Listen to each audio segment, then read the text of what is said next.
জিব্রাত কামড় দিয়ে রয়েছে, শিক্ষা দিছে। আমি ফাঁসের ঘর থেকে আমার ওয়াইফ আমি আসছি, আইসা দেখি, জিজ্ঞেস করলাম এর কম্বল ফেসাইছো কেন, সেম কথা বলছে, কাঁপানি আছে। এই মেয়ের আরো দুইটা বিবাহ হয়েছে, সেকেন্ড একটা বিয়েতে সে পরক্রিয়া করে মামলা খাইছে, 18 দিন আমাদের ঘর থেকে নিয়ে জেলও খাটছে।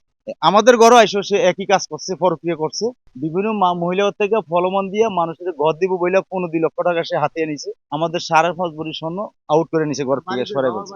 তার বাপের বাড়ি হলো বুরকি। তো যেদিন মারা গেছে 24শে মার্চ রাত 12টা বাজে আমার রুম থেকে বাচ্চা গেছে। 2টা পর্যন্ত খেলাধুলা করছে। 2টা বাজে আমার ভাই তো ব্রেন স্ট্রোকের ওষুধ খাইছে, সাথে ওরে ঘুমের ট্যাবলেট খাওয়াইতো সবসময় ও বউ, তার সুবিধার জন্য।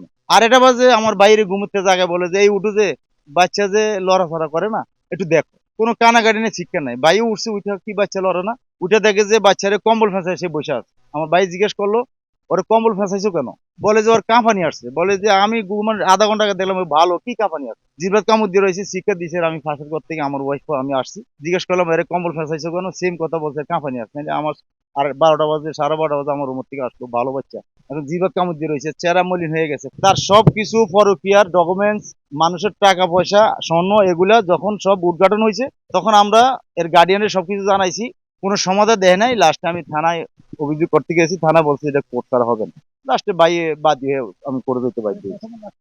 মেয়ে গেছে আরেকটা জায়গায় উঠেছে উঠেছে বাচ্চা কি বাচ্চা লড়ে পর আমি বাচ্চা লড়ে না পর আমি কাম করতে পারি। ভিকটিম ফার্মেসি একটা বয়স 2 বছর 6 মাস। মৃত্যুবরণ করে রাত অনুমান 2 কোটিকার সময়। এর পরিবারের লোকজন তাকে শরিয়ত মোতাবেক দাফন কাফন করে। পরবর্তীতে এই ভিকটিমের মৃত্যু সম্পর্কে ভিকটিমের পিতা এর সন্দেহ হয়, সে বিজ্ঞ আদালতে অত্র মামলাটি দায়ের করে। বিজ্ঞ আদালত সিবিআই চাঁদপুরকে তদন্তের ভার দেন এবং বিজ্ঞ আদালতের নির্দেশে আমরা কবর থেকে লাশ উত্তোলন করে ময়নাতদন্তের জন্য প্রেরণ করব। ময়নাতদন্তের রিপোর্ট পাওয়ার পরে এর প্রকৃত রহস্য জানা যাবে।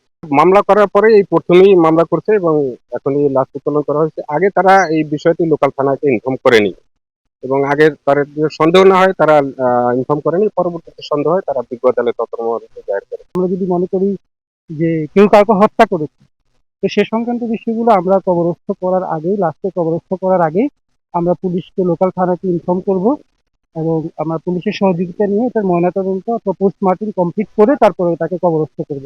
তাহলে কিন্তু এই ধরনের ঘটনা আর ঘটে না।